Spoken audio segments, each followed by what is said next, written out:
One of the last things Newport Gardner did before sailing on the Vine to Liberia in January 1826 was compose a song about the journey. A former enslaved African who was now leading a contingent of free black New Englanders to a new colony in West Africa, Gardner penned his Promise Anthem to cap off an extraordinary week in Boston. In those few days between late 1825 and early 1826,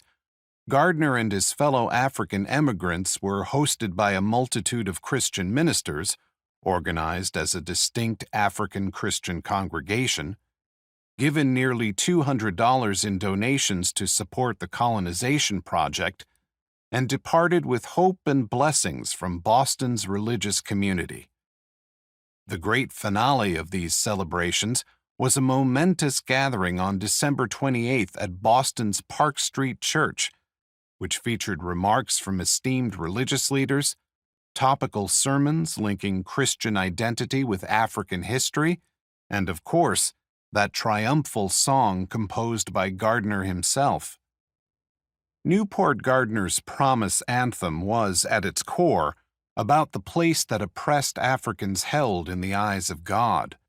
It invoked the book of Jeremiah, reminding black colonists-to-be and Boston congregants of God's covenant with his chosen people, that God would deliver penitent Africans from afar, and that they shall return to the land that he gave to their fathers, and they shall possess it.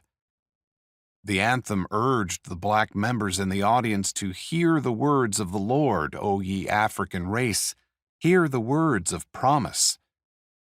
Transitioning to invoke the Gospel of Matthew, Gardner's final lyrics urged listeners to trust in and praise the Lord, for he alone could fulfill that promise and deliver them from a troubled country. The commingled chorus of white Bostonians and black Rhode Islanders filled the corners of the massive church,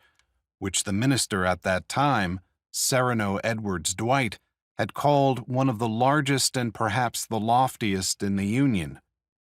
Dwight said that Park Street was of such uncommon size that the extraordinary energy required to project his voice through its spacious interior essentially forced him to quit preaching there.